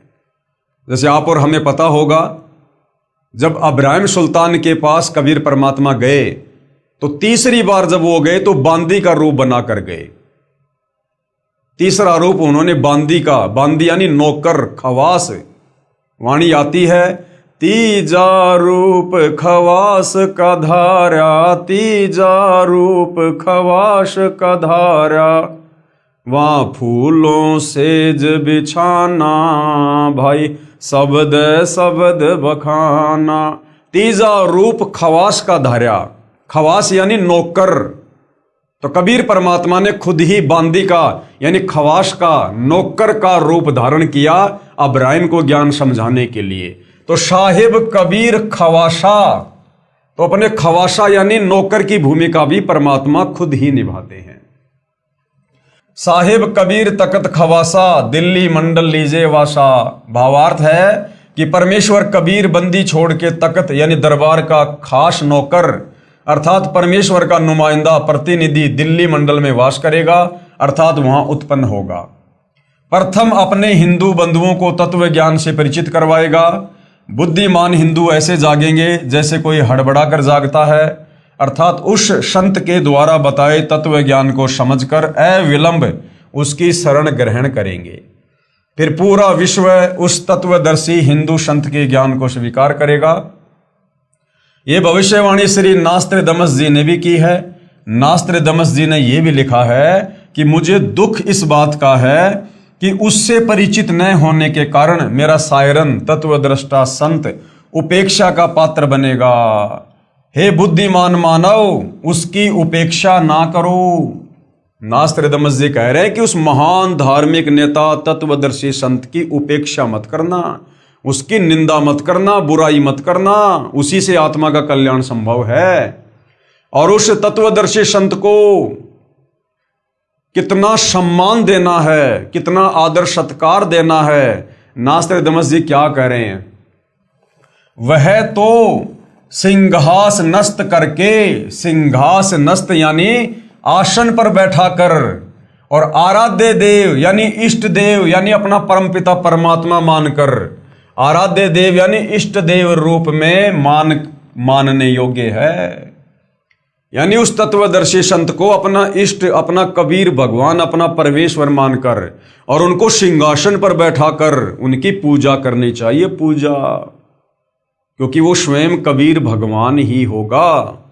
कबीर परमेश्वर जी के अलावा इस संसार में दूसरा कोई भी प्राणी, वो चाहे ब्रह्मा विष्णु महेश है, चाहे दुर्गा है, चाहे काल है, चाहे अक्षर पुरुष है, वो पूजा के योग्य नहीं है। क्योंकि जीव कभी भी अपनी पूजा नहीं करवा सकता, और ना जीव की पूजा करने से हमारी आत्मा की मुक्ति होगी। ये भले मजबूरीवश अपने आप को यहाँ पर भगवान साबित करके बैठे हैं, ये देवी देवता काल अक्षर पुरुष, परंतु ये वास्तव में पूजा के योग्य नहीं है। तो उस तत्वदर्शी संत को अपना आराध्य, अपना इष्ट देव मानकर यानी अपना भगवान मानकर और सिंहास नस्त करके यानी सिंहासन पर बैठाकर उनकी पूजा करनी चाहिए, उनकी आरती उतारनी चाहिए। वह हिंदू धार्मिक संत सायरन आदि पुरुष यानी पूर्ण परमात्मा का अनुयायी जगत का तारणहार है। तो भाई सतगुरु रामपाल जी स्वयं ही पूर्ण परमात्मा हैं, ये किसी के अनुयायी नहीं है, ये तो यहां पर अनुयायी बनाने के लिए आए हैं। नास्त्रदामस जी भविष्य वक्ता ने पुस्तक पेज नंबर 41 और 42 पर 3 शब्द का उल्लेख किया है। कहा है कि वह विश्व विजेता तत्वदृष्टा संत क्रूर चंद्र अर्थात काल की दुखदायी भूमि से छुड़ाकर यानी 21 ब्रह्मांड से छुड़वाकर अपने आदि अनादि पूर्वजों के साथ यानी सतलोक में वारिस बनाएगा तथा मुक्ति दिलाएगा। यहां पर उपदेश मंत्र की ओर संकेत है कि वह सायरन केवल 3 शब्द ओम तत् सत ही मंत्र जाप देगा। एक विजयी ज्ञाता, ये जो 3 शब्द हैं ये नाम दीक्षा की ओर संकेत कर रहे हैं। इन 3 शब्दों के साथ मुक्ति का कोई अन्य शब्द ना चिपकाया जाए, यानी ओम तत् सत, इसके अलावा कोई चौथी बार में दीक्षा वगैरह अगर दे रहा है तो नास्त्रदामस जी साफ साफ मना कर रहे हैं कि 3 बार की दीक्षा के अलावा कोई चौथी बार की दीक्षा यदि दे रहा है तो उस तत्वदर्शी संत को वो मान्य नहीं होगा। यही प्रमाण पवित्र ऋग्वेद मंडल 10 सूक्त 90 मंत्र 16 में, सामवेद श्लोक संख्या 822 तथा श्रीमद् भगवद गीता अध्याय 17 श्लोक 23 में है कि पूर्ण संत क्यों कौन होता है? तत्वदर्शी संत। 3 मंत्र ओम तत् सत जिनमें तत् तथा सत सांकेतिक हैं देकर पूर्ण परमात्मा आदि पुरुष की भक्ति करवाकर जीव को काल जाल से मुक्त करवाता है। फिर वह साधक की भक्ति कमाई के बल से वहां चला जाता है जहां आदि सृष्टि के अच्छे प्राणी रहते हैं, यानी सतलोक में हमारे और भाई बंधु जहां पर रह रहे हैं, जहां से ये जीव अपने पूर्वजों को छोड़कर क्रूर चंद्र यानी काल प्रभु के साथ आकर इस दुखदायी लोक में फंसकर कष्ट पर कष्ट उठा रहा है। ये क्रूर चंद्र कौन है? ये काल है। हम इसके चक्कर में क्यों फंसे, कैसे फंसे, इसके लिए हम सृष्टि रचना में भली भांति पढ़ चुके हैं। नास्त्रदामस जी ने यह भी स्पष्ट किया है कि मध्यकाल अर्थात पिछली पीढ़ी हिंदू धर्म का आदर्श जीवन जिएंगे। सायरन यानी तत्वद्रष्टा संत अपने ज्ञान से दैवतीयमान उतंग ऊंचा स्वरूप अर्थात सर्वश्रेष्ठ शास्त्र अनुकूल भक्ति विधान फिर से बिना शर्त उजागर करवाएगा और मानवीय संस्कृति अर्थात मानव धर्म के लक्षण निर्धोक यानी निष्कपट भाव से संवारेगा।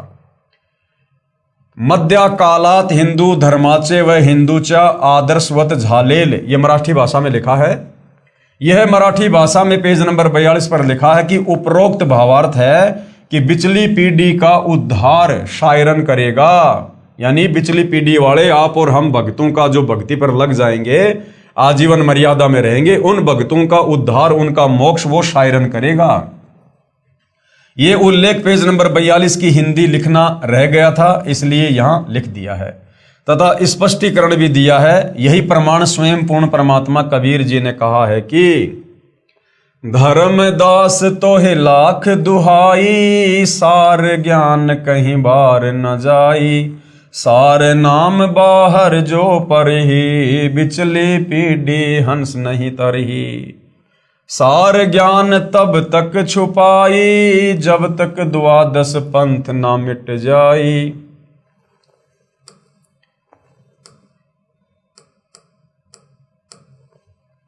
धर्मदास तोहे लाख दुहाई, सार ज्ञान व सार शब्द कहीं बाहर ना जाई, सार नाम बाहर जो पढ़ी, भाई बिचली पीढ़ी हंस नहीं तरही, और सार ज्ञान तब तक छुपाई जब तक द्वादश पंथ ना मिट जाई। जैसे ईस्वी सन 1947 में भारतवर्ष अंग्रेजों से मुक्त हुआ, उससे पहले हिंदुस्तान में शिक्षा नहीं थी। यानी सन 1947 में भारत देश के आज़ाद होने से पहले जो शिक्षा थी, जो पढ़ाई लिखाई थी, वो केवल चंद व्यक्तियों तक ही सीमित थी। आम व्यक्ति को नहीं पढ़ने दिया जाता था, आम व्यक्तियों को पढ़ने का अधिकार नहीं था। केवल ये जो धर्मगुरु थे, जो ब्राह्मण समाज था, यही लोग पढ़ा करते थे। लेकिन सन 1951 में सतगुरु रामपाल जी महाराज को परमेश्वर कबीर जी ने पृथ्वी पर भेजा। अब बार बार संकेत करने की आवश्यकता नहीं पड़नी चाहिए, आप सबको पता है कि सतगुरु रामपाल जी स्वयं सतलोक से चलकर आए हैं या इनको किसी ने भेजा है। सन 1951 में सतगुरु रामपाल जी महाराज स्वयं सतलोक से चलकर पृथ्वी पर प्रकट हुए। सन 1947 से पहले कलयुग की प्रथम पीढ़ी जाने तथा 1947 से बिचली पीढ़ी प्रारंभ हुई है। सन 1947 से पहले कलयुग की प्रथम पीढ़ी और सन 1947 के बाद कलयुग की दूसरी पीढ़ी शुरू होती है। यानी जैसे ही सतगुरु रामपाल जी 8 सितंबर 1951 को धरती पर प्रकट होते हैं, उसी दिन कलयुग की दूसरी पीढ़ी शुरू हो जाती है और यह 1000 वर्ष तक सत्य भक्ति करेगी। इस दौरान जो पूर्ण निश्चय के साथ भक्ति करेगा वह सतलोक चला जाएगा। जो सतलोक नहीं जा सके तथा कभी भक्ति की, कभी छोड़ दी, परंतु गुरु द्रोही नहीं हुए, वे फिर हजारों मनुष्य जन्म इसी कलयुग में प्राप्त करेंगे, क्योंकि ये उनकी शास्त्र विधि अनुसार साधना का परिणाम होगा। इस प्रकार कई हजारों वर्षों तक कलयुग का समय वर्तमान से भी अच्छा चलेगा। फिर अंत की पीढ़ी यानी तीसरी जो पीढ़ी होगी वो भक्ति रहित उत्पन्न होगी। उस समय भक्ति का नामो निशान खत्म हो जाएगा, क्योंकि शुभ कमाई जो भक्ति युग में की है वर्तमान में वह बार बार जन्म प्राप्त करके खर्च यानी समाप्त कर दी जाएगी। इस प्रकार कलयुग के अंत की पीढ़ी कृतघ्नी होगी, वे भक्ति नहीं कर सकेंगी। इसलिए कहा है कि अब कलयुग की बिचली पीढ़ी चल रही है। 1947 से सन 2006 से वह सायरन यानी धार्मिक नेता, तत्वदर्शी संत सभी के समक्ष प्रकट हो चुका है। वह है सतगुरु रामपाल जी महाराज। उपरोक्त ज्ञान जो बिचली पीढ़ी व प्रथम तथा अंतिम पीढ़ी वाला सतगुरु रामपाल जी महाराज अपने प्रवचनों में वर्षों से बताते आ रहे हैं, जो अब नास्त्रदमस जी की भविष्यवाणी ने भी स्पष्ट कर दिया है। इसलिए संत गरीबदास जी महाराज ने कहा है कि कबीर परमेश्वर की भक्ति पूर्ण संत से उपदेश लेकर करो, नहीं तो ये अवसर फिर हाथ नहीं आएगा। गरीब समझा है तो सिर धर पाओ, बहुर नहीं रे ऐसा दाव। कि अगर तुम्हें सच्चे संत की परिभाषा समझ में आ गई है और तुम्हें यकीन हो गया है कि धरती पर वर्तमान में पूर्ण संत केवल सतगुरु रामपाल जी हैं, इन्हीं के पास पूर्ण ज्ञान है, आध्यात्मिक मार्ग है, और यदि इनसे उपदेश नहीं लिया तो आत्मा का कल्याण नहीं हो पाएगा। यहाँ पर असंख्य युगों के लिए कष्ट भोगने के लिए रह जाएंगे। तो अगर ये बात तुझे समझ में आ गई है, समझा है तो सिर धर पाँव, कि तेजी से दौड़ ले। सर पर पांव रख के दौड़ने का मतलब है जैसे आपत्ति के समय इंसान बहुत तेज गति से दौड़ता है। इसी प्रकार यदि आपको ये बात समझ में आ गई है कि यदि हमने सत भक्ति नहीं की सतगुरु रामपाल जी से उपदेश लेकर, और यदि सतगुरु रामपाल जी सतलोक के लिए प्रस्थान कर गए, उसके बाद कुछ भी हाथ नहीं आएगा, तो भैया अपनी आत्मा के कल्याण के लिए फटाफट उनके ज्ञान को सुन समझ उनसे उपदेश लेके भक्ति मार्ग पर लग गए। बहुर नहीं रे ऐसा दाव, ये मौका फिर बाद में हाथ नहीं आएगा। भावार्थ है कि यदि आप तत्व ज्ञान को समझ गए हैं तो सिर पर पैर रख अर्थात अति शीघ्रता से तत्वदर्शी संत रामपाल जी महाराज से उपदेश लेकर अपना कल्याण करवाओ। यह सुअवसर फिर प्राप्त नहीं होगा। जैसे ये पिछली पीढ़ी यानी मध्य काल वाला समय और आपका मानव शरीर तथा तत्वदृष्टा संत प्रकट है। यदि अब भी भक्ति मार्ग पर नहीं लगोगे तो उसके विषय में कहा है, ये संसार समझदा नाही कहंदा शाम दोपहरे नू, और गरीब दास ये वक्त जात है फिर रोगे इस पहरे नू। इस समय को फिर कुत्ते बनकर ऊपर मुंह करके रात्रि में रोया करोगे। भावार्थ है कि संत गरीबदास जी महाराज कह रहे हैं कि ये भोला संसार शास्त्र विधि रहित साधना कर रहा है जो अति दुखदायी है। यानी हमारे धर्म ग्रंथों के विरुद्ध यदि हम नाम जाप करेंगे, भक्ति करेंगे, कर्म धर्म करेंगे तो उससे हमें दुख मिलेगा, हमारे कर्म नहीं कट सकते, मोक्ष नहीं होगा। इसी को सुखदायी कह रहा है। जैसे जून महीने दोपहर दिन के 12 बजे में धूप में खड़ा जल रहा है, उसी को सांझ बता रहा है यानी ठंडा मौसम बता रहा है।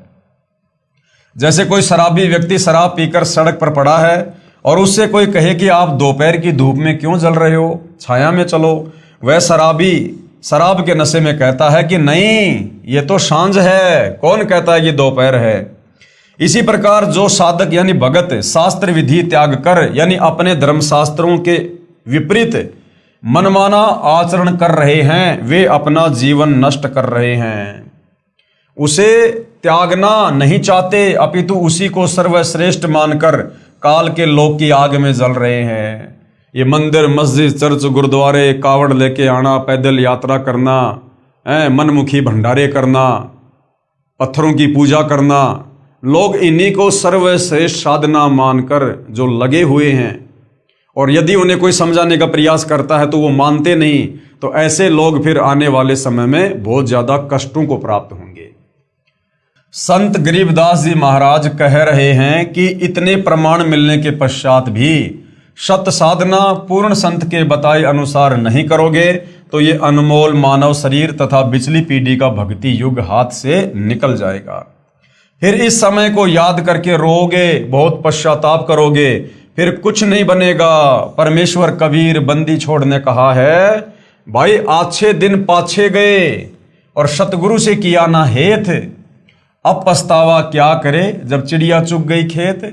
सर्व मानव समाज से प्रार्थना करते हैं कि पूर्ण संत रामपाल जी महाराज को पहचानो तथा अपना व अपने परिवार का कल्याण करवाओ, अपने रिश्तेदारों तथा दोस्तों को भी बताओ तथा पूर्ण मोक्ष पाओ। स्वर्ण युग प्रारंभ हो चुका है यानी भक्ति युग शुरू हो चुका है। लाखों पुण्यात्माएं सतगुरु रामपाल जी तत्वदर्शी संत को पहचान कर सत्य भक्ति कर रहे हैं। वे अति सुखी हो गए हैं, सर्व विकार छोड़कर निर्मल जीवन जी रहे हैं। कृपया आगे पढ़िए महाराष्ट्र के ज्योतिष शास्त्री का मराठी भाषा में नास्ट्रेडमस की भविष्यवाणियों का अनुवाद। अब भाई और बहनों, ये आपने अभी तक जो पढ़ा है, जो देखा है, ये पवित्र पुस्तक ज्ञान गंगा में एक भगत के द्वारा जैसा उन्होंने सतगुरु रामपाल जी के तत्व ज्ञान को जाना है, समझा है, और जैसा उन्होंने सतगुरु रामपाल जी को अपनी दृष्टि से पहचाना है, उस आधार से उन्होंने यहाँ पर उनके संक्षिप्त लीला में जीवन के विषय में हमें समझाने का प्रयास किया है। अब भाई और बहनों, सतगुरु रामपाल जी के कुछ भगत हैं जो वास्तव में सतगुरु रामपाल जी के विशेष आशीर्वाद से उनके तत्व ज्ञान को समझकर उन्हीं के आशीर्वाद से उनकी पहचान कर चुके हैं। और उनकी पहचान करने के बाद जो भाव, जो श्रद्धा, जो समर्पण अपने गुरुदेव भगवान के प्रति एक नेक भगत का होता है, उस आधार से उन भक्तों ने सतगुरु रामपाल जी के संक्षिप्त लीला में जीवन परिचय को अपने शब्दों में जो है लिखा है। तो वो भी आपको थोड़ा सा एक बार दिखा देते हैं। 7 समुद्र की मशी करूं, लेखनी करूं बन राय, और धरती का कागज करूं, गुरु गुण लिखा न जाए। यहाँ पर परमात्मा से ज्यादा महत्व सतगुरु को दिया गया है, गुरु को दिया गया है, क्योंकि परमात्मा कबीर जी स्वयं ही गुरु रूप धारण करके आप और हमें इस काल के लोक में तत्व ज्ञान समझाने के लिए आते हैं। तो यहाँ पर सतगुरु रामपाल जी परमेश्वर जी का संक्षिप्त लीला में जीवन परिचय लिखा गया है, आप जी को दिखा रहे हैं।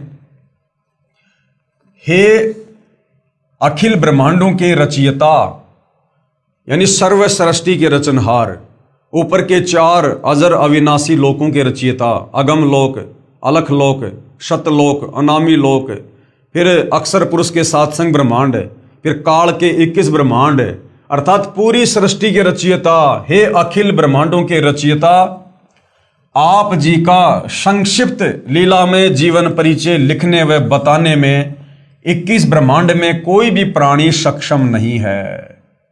7 समुद्र की मशी करूं, लेखनी करूं बन राय, और सब धरती का कागज करूं, पर गुरु के गुण लिखे न जाए। आप वह समर्थ पिता हैं जिनके आधे बाल के बराबर भी ये सारी सृष्टि नहीं है। अतः संक्षिप्त जीवन परिचय शब्द के प्रयोग के लिए हम क्षमा प्रार्थी हैं, क्योंकि परमेश्वर आपकी महिमा इतनी अगाध है, इतनी अथाह है, हम उसका अंश मात्र भी वर्णन नहीं कर सकते। वो अंश मात्र वर्णन भी आप अपनी तरफ से विशेष बुद्धि देकर ही करवा सकते हैं, परंतु भाई बहनों को आप जी की अंश मात्र जानकारी देने के लिए इस शब्द का प्रयोग करना मजबूरी वश लेना पड़ रहा है। परमेश्वर आप जी कौन? सतगुरु रामपाल जी की अमर वाणी कहती है कि चारों युग में हम पुकारें, यानी परमात्मा चारों युगों में स्वयं ही संत का रूप धारण करके आते हैं।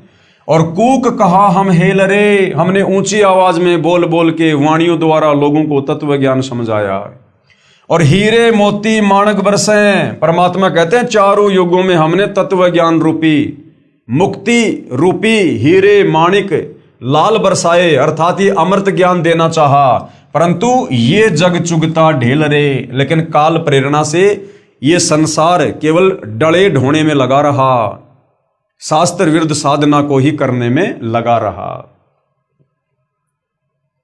अर्थात काल जाल से अपनी आत्माओं को चेताने व निज घर की जानकारी देने के लिए आप कबीर देव कौन? सत्य पुरुष। कौन सत्य पुरुष? सतगुरु रामपाल जी सतलोक से चलकर चारों युगों में स्वयं ही आते हैं। सतयुग में सत सुकृत ऋषि नाम से, त्रेता में मुनिंदर ऋषि नाम से, द्वापर युग में करुणा में ऋषि नाम से, और कलयुग की प्रथम पीढ़ी में कबीर देव नाम से।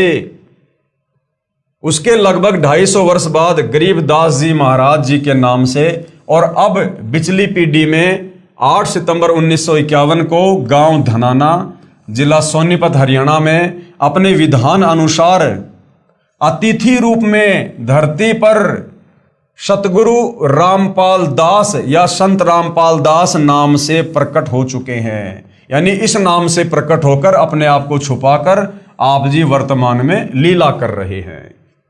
अपने नाम के आगे दास शब्द वह परमात्मा सिर्फ हम आत्माओं को दास की परिभाषा समझाने के लिए लगाते हैं, अन्यथा सतगुरु रामपाल जी को अपने नाम के आगे दास शब्द लगाने की आवश्यकता नहीं है। साहिब से सतगुरु भये, यानी हे कबीर परमेश्वर सतगुरु रामपाल जी, आप साहिब हैं, आप परमात्मा हैं, आप सतलोक में निर्गुण रूप में सर्व सृष्टि का पालन करते हैं। तो आप ही सतलोक से चलकर हे साहिब यहां पर सतगुरु की भूमिका करते हैं। साहिब से सतगुरु भय, और फिर सतगुरु से भय संत, फिर एक अच्छे संत यानी भगत की भूमिका भी अपने भक्तों को एक अच्छा और नेक भगत बनाने के लिए, एक भगत के अंदर क्या अच्छे लक्षण और गुण होने चाहिए ये बात समझाने के लिए फिर आप एक मुंह बोला गुरु बनाकर और एक नेक भगत बनकर अपने भक्तों को भगत के लक्षण बताते हैं। आप ऐसी भूमिका करते हैं। साहिब से सतगुरु भय, सतगुरु से भय संत, धर धर भेख विशाल अंग खेल आदि और अंत। इस प्रकार की लीलाएं करते हुए आप जी हमें अध्यात्म को समझाते हैं।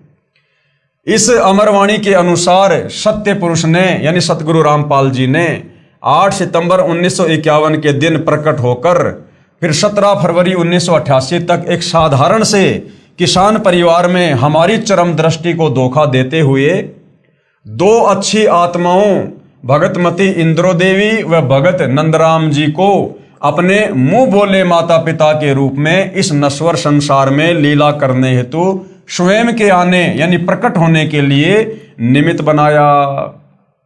ना सतगुरु जननी जने जाके माना बाप, पिंड ब्रह्मंड से रहित ना माती नू ताप। सतगुरु जब इस पृथ्वी पर प्रकट होते हैं तो किसी माँ के गर्भ से जन्म लेकर जेर में लिपटकर गंदगी में लिपटकर बाहर नहीं आते। जीव माँ के गर्भ में 9 महीने नरक कुंड भोगता है, यातना भोगता है अपने कर्म दंडों के तहत। कबीर परमात्मा किसी माँ के गर्भ में नरक नहीं भोगते। तो ये परमात्मा केवल इस प्रकार की सांसारिक दिखावे में लीला करते हैं, एक मुंह बोला पिता एक मुंह बोली माता बनाते हैं और इस प्रकार से परमेश्वर धरती पर प्रकट होकर हमारी चरम दृष्टि को धोखा देते हुए फिर आगे चलकर सतगुरु की भूमिका करते हैं, हम तक ये ज्ञान पहुंचाते हैं। 17 फरवरी 1988 को ठीक उसी तरह कबीर सागर में लिपिबद्ध अपनी वाणी के अनुसार 600 साल पहले की तरह गुरु शिष्य परंपरा व भगत बनकर हम जीव आत्माओं को एक भगत के लक्षण समझाने के लिए जैसे पंडित रामानंद जी को मुंह बोला गुरु बनाया था, ठीक उसी तरह जगत गुरु होने के उपरांत भी 17 फरवरी 1988 को आदरणीय रामदेवानंद जी को अपना मुंह बोला गुरु बनाकर 12वें पंथ में प्रवेश किया तथा उसके बाद सन 1994 से सत्संग व नामदान देना शुरू करके सच्चे सतगुरु की भूमिका निभा रहे हैं। साहिब से सतगुरु भय, सतगुरु से भय संत। आप स्वयं कबीर देव हैं। कौन? सतगुरु रामपाल जी, क्योंकि महिमा उनकी हो रही है। संक्षिप्त लीला में जीवन परिचय सतगुरु रामपाल जी का बताया जा रहा है, तो बार बार उनका नाम नहीं लिया जाता, समझदार को संकेत ही काफी होता है। आप यानी सतगुरु रामपाल जी स्वयं कबीर देव हैं और मर्यादा में रहकर भक्ति करने वाली अनेक आत्माओं को आपने जीवन दान व आध्यात्मिक सुख देने के साथ साथ शास्त्र अनुसार भक्ति देकर मोक्ष का मार्ग भी दिखा दिया। सन 1994 से आज तक आप जी ने परमार्थ के लिए निस्वार्थ भाव से जो संघर्ष करके दिखाया है, यह आपकी दयालुता, साधुता व समर्थता का प्रमाण है। यानी 2006 में क्रोथा कांड हुआ, 2014 में बरवाला कांड हुआ और सर्व सृष्टि के रचयिता जिनके आधे बाल के ऊपर पूरी सृष्टि को ठहराया जा सकता है, वो कबीर परमात्मा कभी 21 महीने की जेल काट रहा है, कभी 11 साल की जेल काट रहा है और किसी को कोई दोष नहीं देता, किसी के ऊपर कोई मुकदमा, कोई FIR नहीं करवाता और कहता कि सब मेरे तो बच्चे हैं, मैं किसके ऊपर FIR करवाऊं। तो ऐसा भाइयों और बहनों परमार्थ के लिए निस्वार्थ भाव से परमात्मा ही कर सकते हैं, जीव के वश की बात नहीं है। तो इस प्रकार की जो लीलाएं हैं ये आप जी की दयालुता, साधुता और समर्थता का प्रमाण है। साधुता यानी संत ना छोड़े संतता, चाहे कोटिक मिले असंत। वेदों में लिखित अपनी महिमा व गुणों को सत्य साबित करने की वह परमात्मा कमल के विकसित फूल पर शिशु रूप में प्रकट होकर कुंवारी गाय के दूध से अपनी परवरिश करवाता है। वेदों में लिखा है कि वो कबीर परमात्मा चारों युगों में एक एक जीवन इस प्रकार का जीता है कि वो सतलोक से चलकर शिशु रूप में धरती पर किसी तालाब पर विकसित कमल के फूल पर प्रकट होता है। उसके बाद कोई निसंतान दंपत्ति उसे उठाकर घर ले जाते हैं और फिर परमेश्वर कंवारी गाय के दूध से उन आत्माओं को निमित्त बनाकर अपनी लीला में परवरिश करवाता है। तो ये जो भूमिका है, इस प्रकार की जो लीला है भाइयों और बहनों, ये केवल कबीर परमेश्वर जी के ऊपर ही फिट बैठती है। अन्य किसी देव, महादेव, ब्रह्मा, विष्णु, महेश ने इस प्रकार की लीला नहीं की, किसी राम कृष्ण जी ने इस प्रकार की लीला नहीं की। कबीर परमात्मा ही चारों युगों में किसी सरोवर पर शिशु रूप में प्रकट होते हैं और उसके बाद बाल्यकाल में कंवारी गाय के दूध से उनकी परवरिश होती है, जो वेदों में लिखी है। तो केवल अपनी महिमा को जगत के सामने सत्य साबित करने के लिए, प्रकट करने के लिए कि वेदों में जो इस प्रकार की लीला लिखी है वो किस भगवान के ऊपर खरी उतरती है, उसको सत्य साबित करने के लिए, आप और हमें विश्वास दिलाने के लिए, अपनी पहचान करवाने के लिए चारों युगों में परमात्मा वेदों में लिखी इस प्रकार की महिमा के अनुसार 4 युगों में एक एक जीवन जीता है। वह परमात्मा मुर्दे को जीवन देकर 100 वर्ष की उम्र प्रदान कर सकता है। कौन? सतगुरु रामपाल जी। और लाखों को किया है। निर्धन को धन देकर सुखी कर सकता है, लाखों को करोड़ों को किया है। कोढ़ी व रोगी को स्वस्थ करके नया जीवन दे सकता है। वह बांझ को पुत्र तथा अंधे को आंख दे सकता है। आप और हमने इसी पवित्र पुस्तक ज्ञान गंगा में बहुत सारे भाई बहनों के इंटरव्यू देखे हैं जो किस प्रकार से पारिवारिक कष्टों से, शारीरिक कष्टों से, तीन ताप के कष्टों से किस प्रकार से दुखी थे, मरणासन हालत में थे, ना जिया जा रहा था ना मरा जा रहा था, हर कहीं धक्के खा चुके थे, मेडिकल में, गुरुओं के पास में कोई लाभ नहीं। और जैसे सतगुरु रामपाल जी की शरण में आए, उनके असाध्य रोग शत भक्ति के चलते कुछ ही दिनों में छू मंत्र हो जाते हैं। आदि आदि वेदों में वर्णित महिमा को यथार्थ रूप देने के लिए चारों युगों में मात्र एक एक जीवन किसी तालाब में विकसित कमल के फूल पर शिशु रूप में प्रकट होने की लीला करते हैं। अन्यथा आप जी, कौन? परमेश्वर सतगुरु रामपाल जी भगवान को किसी तालाब या कमल के फूल या शिशु रूप में प्रकट होने की कोई आवश्यकता नहीं होती है।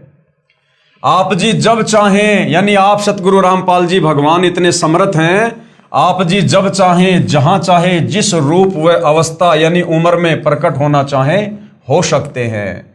जैसे नानक जी को बेई नदी पर व धर्मदास जी को मथुरा में जिंदा महात्मा के रूप में प्रकट होकर ज्ञान समझाया। सन 1392 में प्रकट होकर तैमूर लंग को 7 पीढ़ी के राज्य का आशीर्वाद दिया। जबकि कबीर परमात्मा कलयुग की प्रथम पीढ़ी में आज से 650 साल पहले सन 1398 में कमल के फूल पर शिशु रूप में प्रकट हुए थे।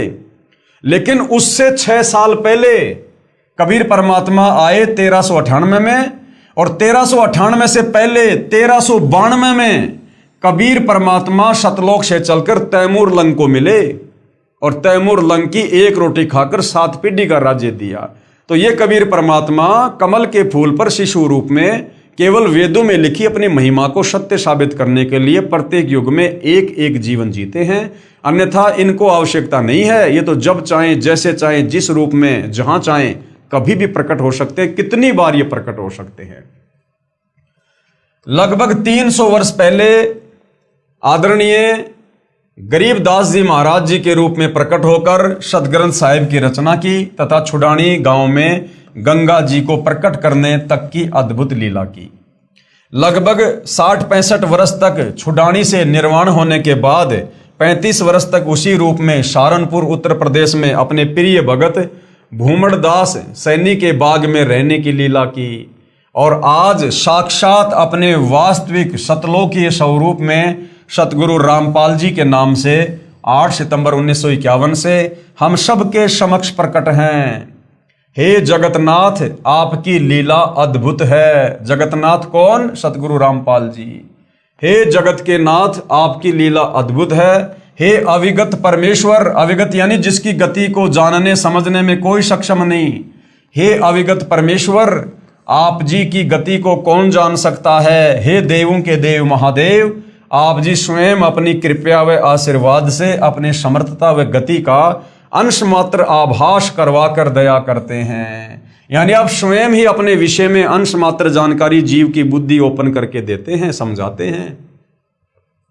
हे दयालु, हे दयालु परमेश्वर, अपनी भोली व ना समझ साध संगत पर, साध संगत यानी जो उनकी संगत में उनके भगत हैं, उनके बच्चे हैं। हे दयालु परमेश्वर, अपनी भोली व ना समझ साध संगत पर अपनी प्रेम दृष्टि, आशीर्वाद व कृपया बनाए रखना। हमारी आप जी से दंडवत प्रार्थना है कि हमारे अंदर भक्ति की कसक व चाहत सदा बनी रहे। तो भाई और बहनों, जिन पुण्यात्माओं ने अपने पूज्य गुरुदेव भगवान परमेश्वर रामपाल जी को जैसा भी उनके द्वारा बख्शीश सद्बुद्धि आधार से जाना है, पहचाना है, उन्होंने उनकी महिमा में ये 4 शब्द लिखे हैं। हे प्रभु, यानी हे प्रभु सतगुरु रामपाल जी, इतनी दृढ़ता भी देना चाहे ब्रह्मा विष्णु महेश या काल या दुर्गा भी हमें आपकी सत भक्ति से विचलित करना चाहे तो भी हम डगमग ना हों। मन चाहता है इस तुच्छ जिव्या से ऐसे ही आपकी महिमा का बखान करते रहें, लेकिन आप अंतर्यामी की महिमा का बखान करने में हम जीव पूर्णतया सक्षम नहीं हैं। तो भाइयों और बहनों, परमेश्वर रामपाल जी के आशीर्वाद से और इस पवित्र पुस्तक ज्ञान गंगा में उनके संक्षिप्त लीला में जीवन परिचय को आप और हमने पढ़ा, सुना, समझा। इस पूर्ण ब्रह्म परमेश्वर कबीर देव सारी सृष्टि के मालिक की महिमा को सुनने से या समझाने से, बताने से आप और हमारे ढेरों पुण्य बनते हैं। आप और हम इतने ढेर सारे भक्ति धन के भागी बनते हैं। कबीर परमात्मा अपनी वाणी में कहते हैं कि हरि सेवा युग चार है, गुरु सेवा पल एक, तासु पटंतर ना तुले, संतन किया विवेक। और सत्संग की आदि घड़ी तप के वर्ष हजार, तो भी बराबर ना तुले, सतगुरु कहें विचार, यानी संतन किया विचार। तो भाइयों और बहनों, ये कबीर परमेश्वर सतगुरु रामपाल जी, इनकी महिमा का बखान करना, इनकी महिमा करना, ये सत्संग के अंतर्गत ही आती है।